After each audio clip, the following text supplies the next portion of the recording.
I'm Bob Bakert with Jazz Guitar Today. We're here with Howard Paul, and I'm really glad that we're here, actually. I've been wanting to do this for a while. A lot of people know you as the president, CEO, if you will, of Benedetto Guitars. And there's a lot of people that know you as the player. But I don't think enough people know you and know how accomplished a player you are and what you've done. And you could easily have a full-time career as a player. In fact, I think you do have a full-time career as a player. I think I may. I think you're doing double time is what's going on, and a full-time career as an executive of one of the preeminent guitar manufacturers in the world. So that's pretty cool. Before we go any further, though, I want to thank you for your service. I know it was that an honor and a privilege. I know that you were in Somalia, and I also know that you were over in Desert Storm. And so you're a pretty cool guy in a lot of ways. So we'll go there. So as the player, I've watched your videos. I've seen you with Craig Wagner. I've seen you with Howard Alden, Craig, and the trio thing. And I've seen you play live and, at the shows and the booths and all that kind of stuff. And, in the vernacular of the street, not too far away from me, is you play your ass off. Thank you. And you've played with tons of great people. I don't want to go too much into history because people can go to Howard Paul, and you actually have a Wikipedia, entry, so people can learn all about you from that as well. So tell me, what's going on with you right now? So you're what's happening in the world of Howard Paul? What are you doing, man? Well, things have been, remarkably busy despite the last, 2.5 or a year and a half to 2 years of COVID. I'm lucky to live in a pretty temperate climate, right? Which means a lot of outdoor dining year round. Yeah. So with the exception of, I don't know, maybe a 9, 10, 11 week shutdown back in June, July, a year ago, or a year and a half ago now, I guess. Things have been more open here than they are in most places. Right. And that's allowed us to continue gigging, at least 2 or 3 nights a week, and sometimes much more than that throughout COVID. So while travel's been a bit suppressed, right, and nobody's flying around to do recording sessions, it's still been between 120 to 180 gigs a year here in Savannah, even despite COVID. Right. And so it's been, I haven't decided whether it's really good for the chops or bad for the chops. What I've seen is a lot of people who were really locked up for a period of time really went back to the woodshed. Yeah. And developed a lot of technique and studied music, and were really deep into kind of relearning or progressing beyond where they were when COVID started. And for me, it's been just continuing to play and work, but maybe with less regional opportunities. So, but it's been good and bad. I wanted to make sure people understand that you're in Savannah, Georgia, and the market there obviously is Savannah, as well as Hilton Head Island, and so there's a lot Jacksonville, dip down Brunswick. Up there. Yeah. I was going to say, you get over to Brunswick. Do you go north at all? Do you get towards Charleston, or? Yeah, we'll do some Charleston things from time to time. And because I travel pretty extensively through Benedetto and through gigging, I'm up in New York, New Jersey a couple times a year, and I'm out to the West Coast at least a dozen times a year when travel is available. So, what's really distracting in a good way is there are guys watching this video and they're seeing that wall behind you, and they're going, "Oh my God, look at these things he's got in his office," and that's a Manhattan, it looks like, and it looks like a, oh my God, you got the 16B. It looks like you've got a Bravo. It looks like you got an Andy, and you've got a Martino, and God knows what else. Is that a lot? Pretty much one of everything. There's a Bambino Elite. So yeah, I think a lot of guys are going, "Oh my God, that's not a bad gig to have every day to go in and take your choice of those." So let's get back to you, the guitar player. man. So you've been playing since you were a kid? Yes. And Yes. Started about 4 and started really getting serious about jazz when I was 10. yeah. And that's been what I've done ever since. Yeah. So what format do you like the best? I mean, I know you played a lot of organ trio work and I've seen you back up singers. I've seen you work with Maggie Evans, the duo thing. I've seen some of that. What floats your boat? What do you like to do? Yeah, as a kid, I grew up in Atlantic City, New Jersey, which was where a lot of the great big band players went to die or retire. And so I grew up playing in big bands from a pretty young age, like post high school bands, professional jazz orchestras, and the casino orchestras. And then I did a lot of gigs with piano trios and organ trios and saxophone, bass, guitar, bass, drum, saxophone quartets was all the really early work I've done. Right. And I love still doing all of those different things. I think on any given week, if I have 4 different gigs, it's with 4 different instrumental combinations. Wow. Well, and they're all fun. And they're all, yeah. Well, you said something that actually Wayne Krantz, who's on our cover right now, he said that, I asked him something about his creativity, where does it come from, and your growth. And he says, well, it's from not gigging a lot, huh? What? He said, yeah, so not gigging. I said, I get to stay at home and really, work on stuff and all that kind of thing. And it's kind of what I mean when you were talking about, people going back to the woodshed and all that. I was kind of thinking about that. So were you ever a rock player? Never. Yeah, I mean, really young. I was, when I was 4 years old, I begged for a guitar, and that was because of Paul McCartney and the Beatles, and like everybody else. Right. And when I got to high school, I was playing, Miles Davis quintet kind of stuff. Wow. So I'm like a solid bebopper. I was kind of guy who thought, everything north of Bitches Brew was just sacrilege for jazz. but Chicago was really popular, and Earth, Wind and Fire, and so I would substitute for the guitarist who had those gigs when I was in high school, and right, and of course it was really fun to get on stage and people dancing, but musically it just never made it for you. Playing the same tune the same way more than once just to me wasn't challenging or particularly interesting. I did a lot of that when I was a kid. I back in the day when I was young, there were no DJs, so the dance bands for Friday and Saturday night dance in high school were, you were the guy, we all worked. I remember back in the day, we got about somewhere between $25 and $50 a man. This would have been in 1966, 67. Things haven't changed much, have they?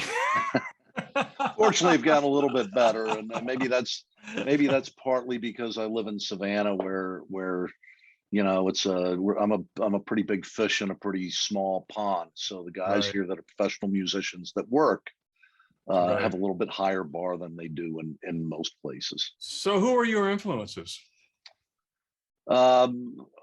Really big influences were Barney Kessel, Joe Pass, Herb Ellis, Wes Montgomery, of course, Tal Farlow, Chuck Wayne. Those were kind of local heroes for me. Yeah.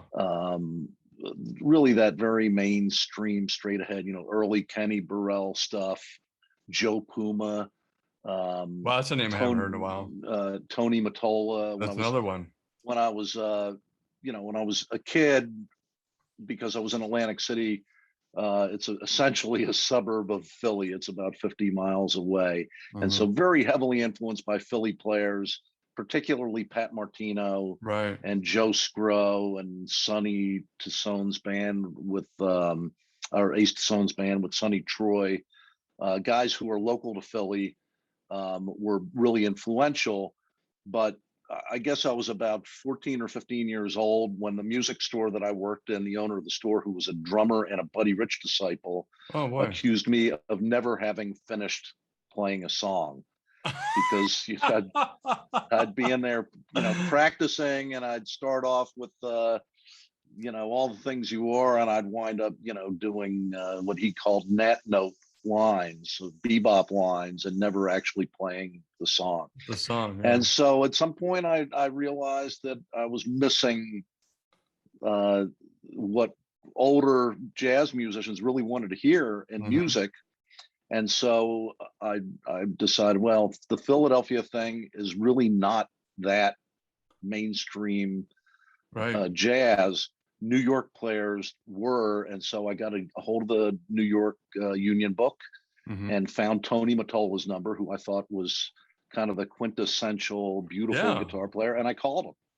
Wow. And I said, you don't know me, but I live in Atlantic City. I'm 15 years old, and I want to take guitar lessons from you. And you got him on the phone, because at that time Tony was a pretty busy guy. Right. Well, I mean, it was a New York Union book, so you had everybody's home number. He was waiting for the phone to ring like everybody else. I guess, yeah. And so he said, I don't really teach anymore, and you're 14 or 15 years old. Can you even get to New York? I said, sure. There's a bus that goes up there every hour from Atlantic City. I know how to ride the bus, and I know New York City. And he said, well, what kind of guitar do you have? He was trying to figure out whether or not I was serious. Sizing you up. And at the time, I had a 1929 L5. Wow. And so at 14 years old? At 14. So he said, okay, why don't you get a bus up here Saturday afternoon, and we'll listen to you. And I've got 4 guys that teach in my studio, and one of us will pick you up for lessons depending on when you can get here and what the schedule is. So I took a bus up to Port Authority and walked to the Ed Sullivan Theater, which is where his studio was located. Right. And checked in, and there's Tony Mottola, and he introduces me to Barry Galbraith, Alan Hanlon, Howie Collins, and Sal Salvador. Oh, who were all teaching there. A couple of guys. And so Howie Collins, since my name was Howard, he decided he would take the first shot at me, and so I became Howie Collins's student. And if I showed up and he wasn't there, Alan Hanlon would pull me into his studio, or Barry Galbraith would give me a lesson. And so that's, for the next couple of years, that's how I really sort of refined my American songbook style. Was Tony one of the executives of CBS at the time? No, that's a different Tony Mottola. Maybe his son. Could have been. Tony was Sinatra's guitar player at the time. Right, I think. I knew that. I thought I may have just been wrong. I thought that he eventually ended up as an executive for one of the one of the networks or one of the record labels or something. But I'm pretty sure that was his son. Yeah, that really rose to that level. He was certainly an A&R guy. Yeah, but I think his son was the studio executive. I'll double check that. But at any rate, I mean, that name is obviously a huge name. So that took a lot of, took a lot of balls for a 14-year-old kid.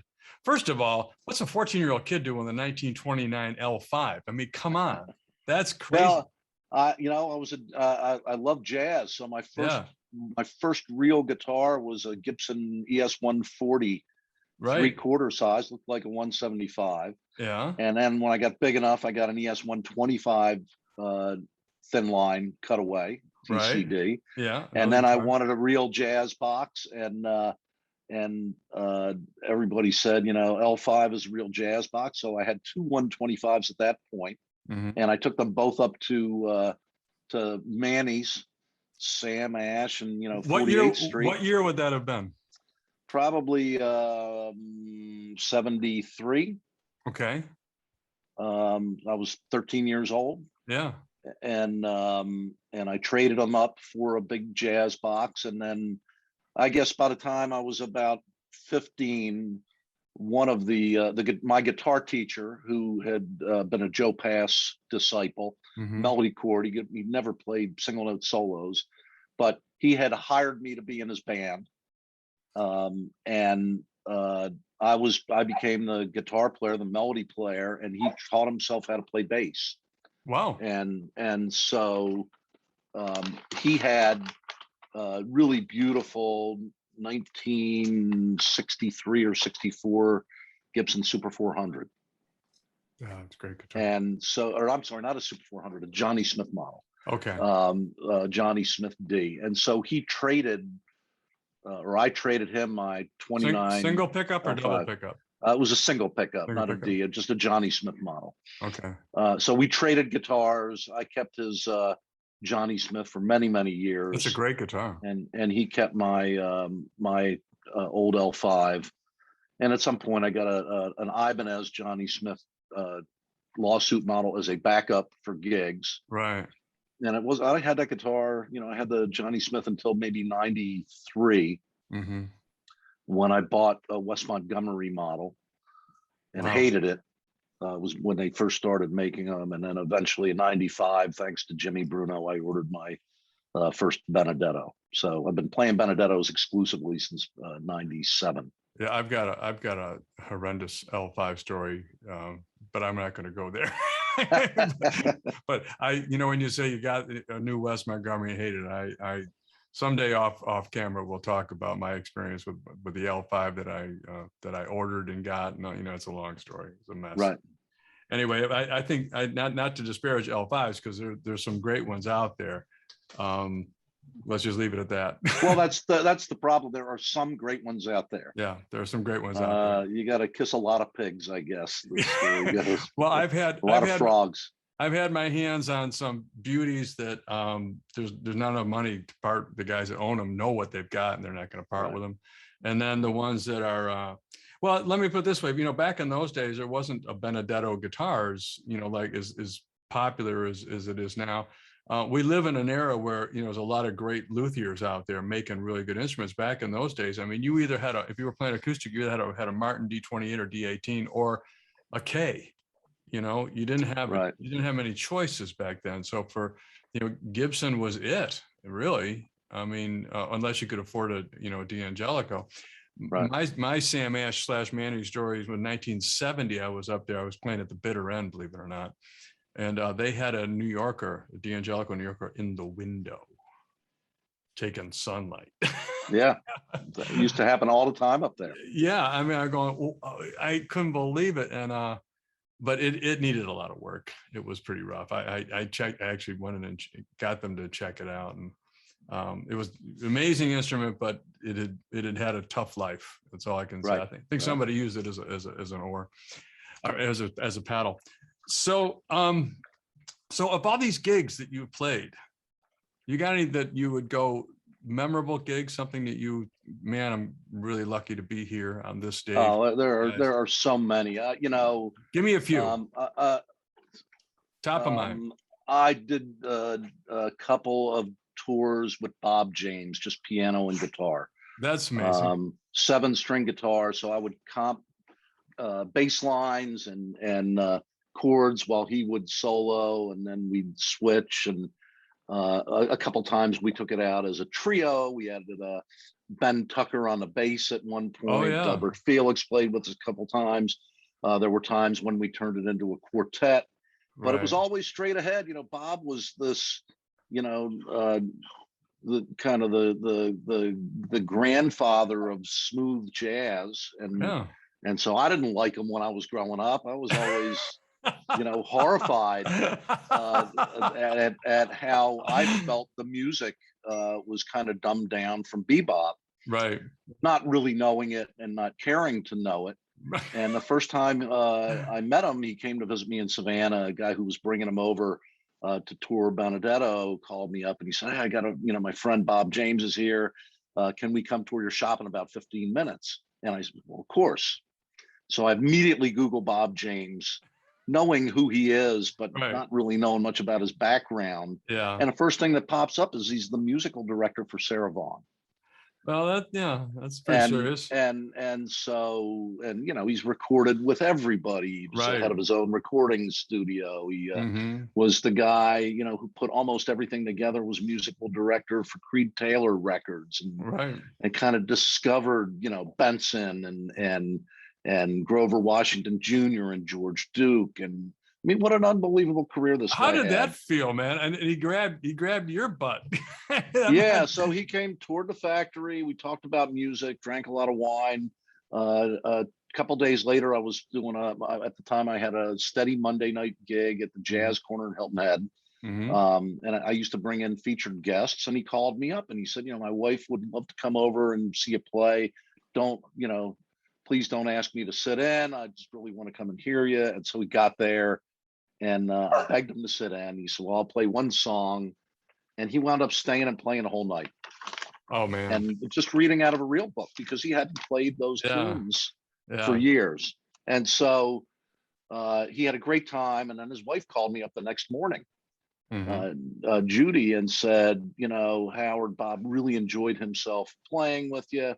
He's off the road for a little while. He's going to be here in Savannah. They had a house in Savannah at the time. Right. And he said, he really enjoyed playing with you. And I think it's the best he sounded in years. He clearly loved playing American Songbook stuff again. She said, what do you think about hiring him as your pianist, but not telling anybody? Oh, wow. And so we would do gigs together. And I'd just tell people the piano player was Jimmy Bob, or Bob James. Jimmy Bob on piano.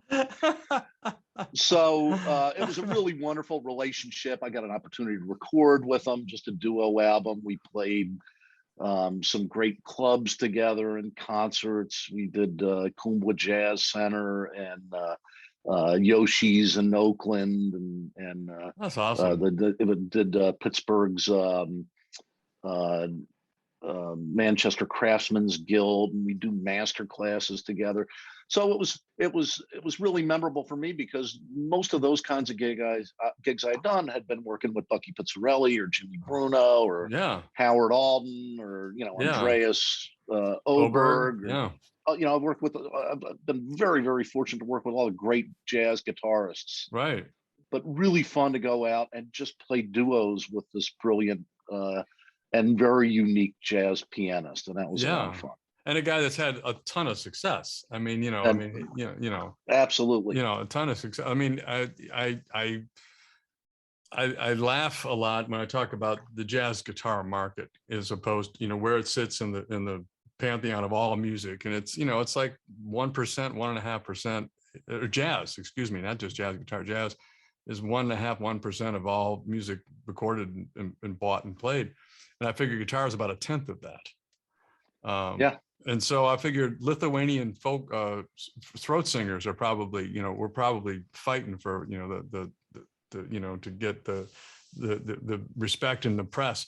But the bottom line is that, so a guy like Bob James, and he's obviously, a star, if you will. I mean, he's done some amazing stuff, and you're out on stage, and I'm sure there were some stages that you guys played that, I know I would be blown away. So where am I? Who am I with? Well, and I think that's the beauty of it. And to me, that's with all these guys that I'm playing with. And I'm really, really fortunate to work with some of the greatest jazz musicians at all times. And I've got no business working with them. I can, off the top of my head, think of 10 or 20 Benedetto customers that are, way better known and more experienced and more prominent guitar players than I am. I can look at pictures on my wall and see all these, brilliant players. Yeah, don't put yourself down though, because I've listened to you play, and you're a pretty serious player. You got. Well, I'm just lucky. To be in those circumstances, and let's face it, you sit down with guys like that, they don't want to sound bad. No. So they make you sound good. They find a channel where they're supporting you and you're supporting them, and it's musically fun for them. And if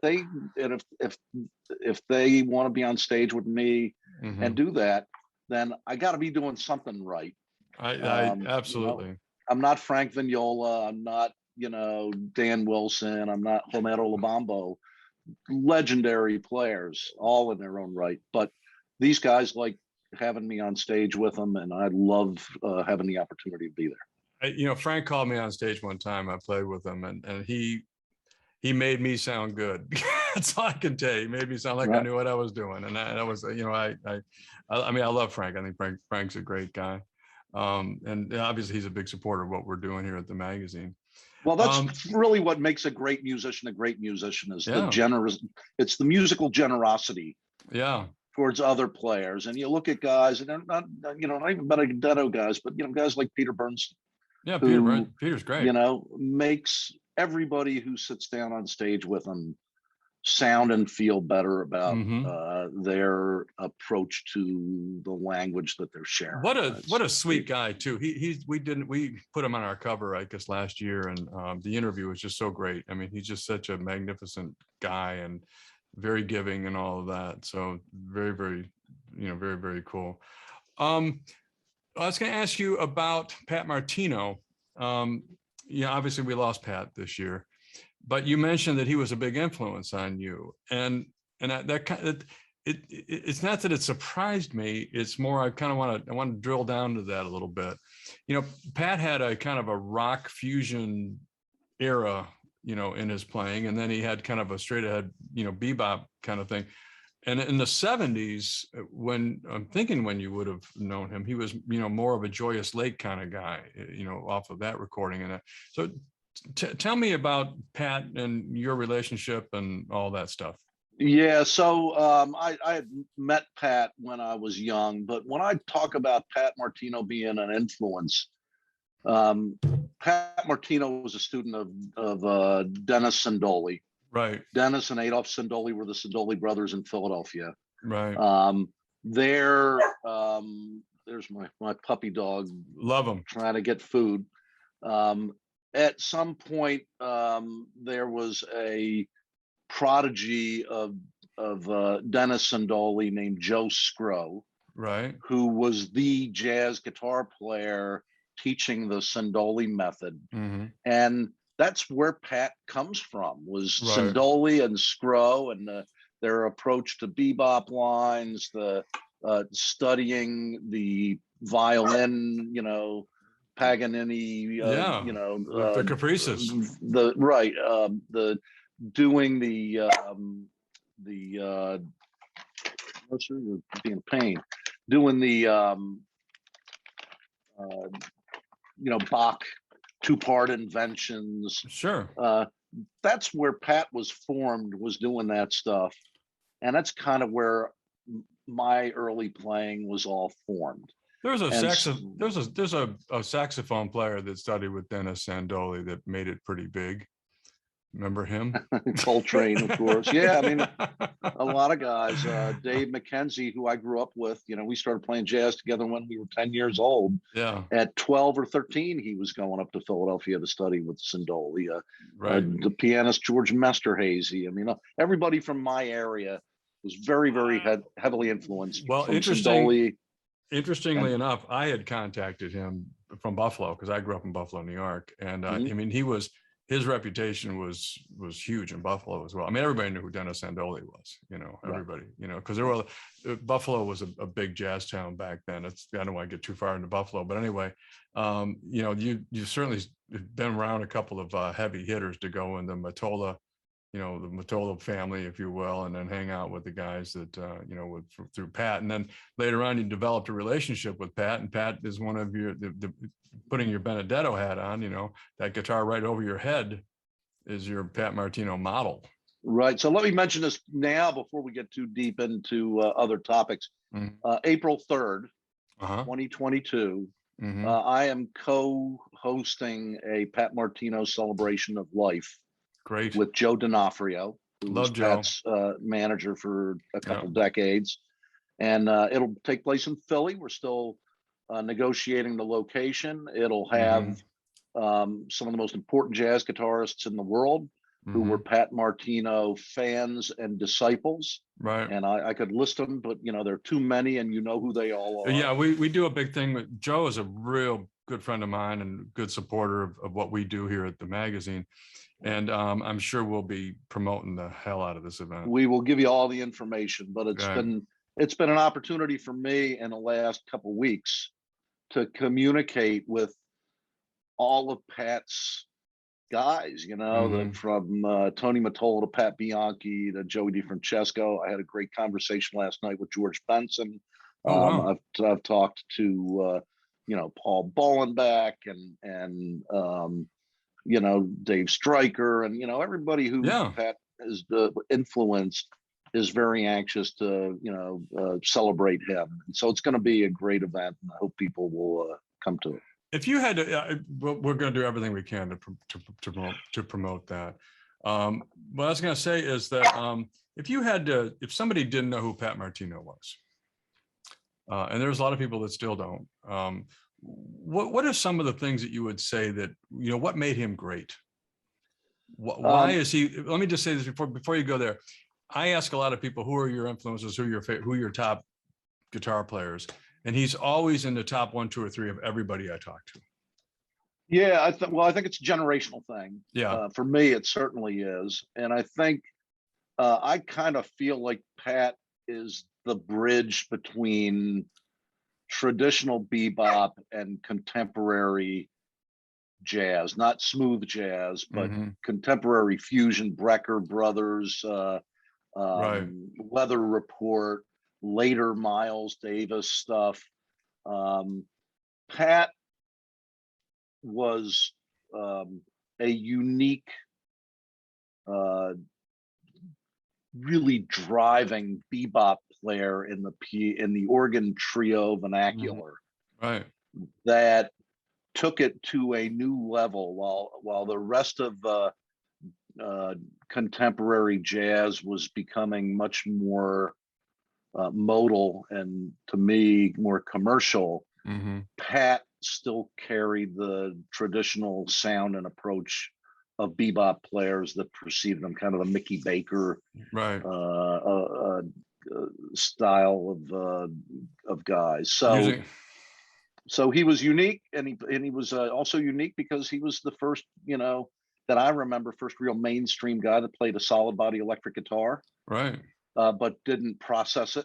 He was still trying to go through, kind of that Wes Montgomery playing with the thumb, really dark percussive sound. But he was doing it on a solid body guitar, and that was unique at the time, I think. Yeah, I think I mean, Larry Coryell certainly did a lot with solid body, but he also played big hollow bodies as well. He did it all. So what some people who have never seen Pat play live, I've been fortunate that I have. His rider was a 412 Marshall cabinet. So he would, which a lot of guys would go, what? But he would play. He had a solid state amp on top of this 412 Marshall cabinet, Becky. And man, it was his sound was so powerful. I said to his drummer, I said, man, how do you keep up with that?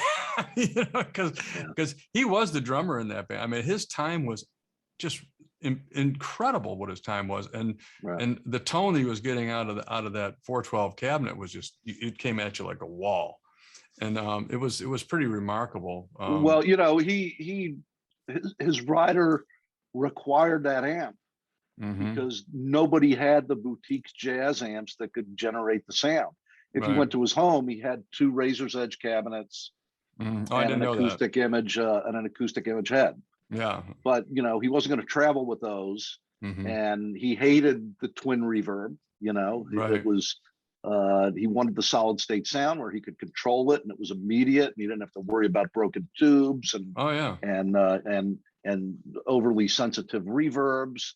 But that solid state amp, if you put it through a small cabinet, it sounded like a cardboard box. And so he wanted bigger cabinets, and the Marshall 412 cabinet kind of covered the spectrum for him to get those darker sounds. He definitely got it done.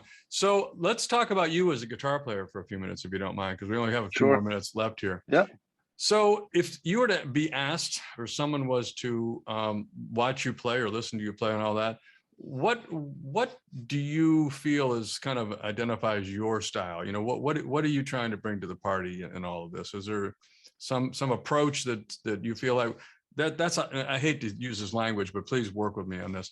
What's a Howard Paul lick? I mean, what is the approach that says, this is kind of my way of doing it, Is there anything Yes. you can identify? You got a guitar in your hands, I Yeah, know. absolutely. Well, I don't know if I could really demonstrate it because um, it's very different when I'm playing with a trio or with a Hmm. quartet or just a duo. But I think to me, the most important thing to me is to, while communicating with the rest of the band, convey to the audience that the guitar is a really beautiful instrument, Bless you. and that if you listen to Tony Mottola, and that's why I called Tony Mottola before I called anybody else, you could hear every note, you Hmm. could hear every voicing. There was blinding speed when he needed it, Right, but he never used it.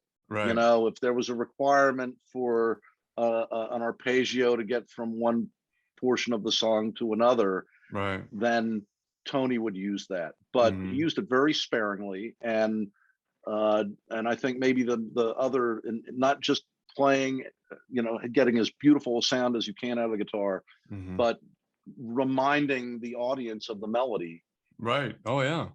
not constantly, but enough so that they don't forget what they're hearing. Yeah.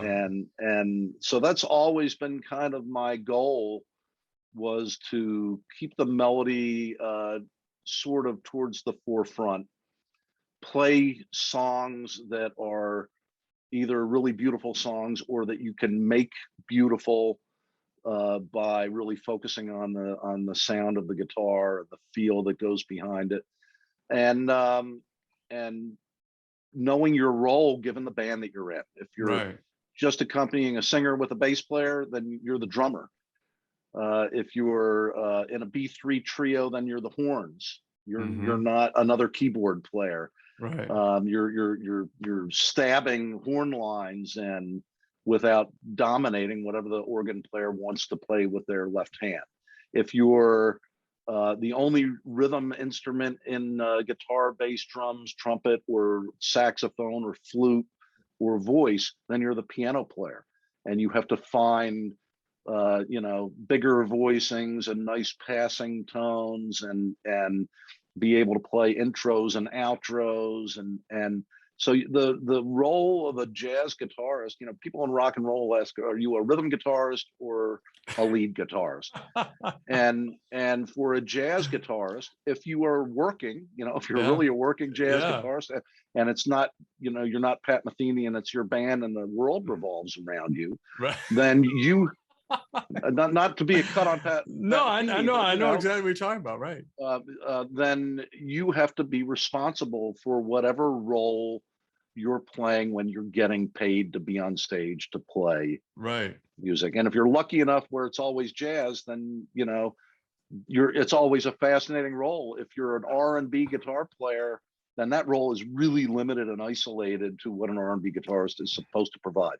We Right. get to do everything depending on who we're playing. It's funny that you say that. I was watching you play with Maggie Evans, who she is a bass player vocalist in the Savannah area, Right.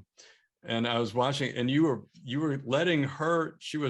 Her bass was kind of almost taking over the harmony in a lot of spaces, and you were playing just a lot of horn fills, you know, in that in the tune that you were doing. I thought, wow, that's really tasty, because I watched you a second earlier playing, you know, what exactly you were playing exactly what you just described. You know, every time I changed from one video to another video, you were taking on a different role, and I thought that was pretty fascinating.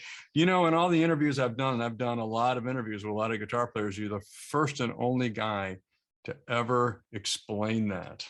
So I'm gonna make use of that explanation. No, you really Yeah. are. No one has ever said, well, if I play in this group, then I'm thinking like a horn. If I play in this group, I'm thinking like a piano. If I play in this group, I'm thinking like a, you know, and that was a really good explanation. I think some people are going to really enjoy listening to, you know, hear you say that. So that's really, really cool.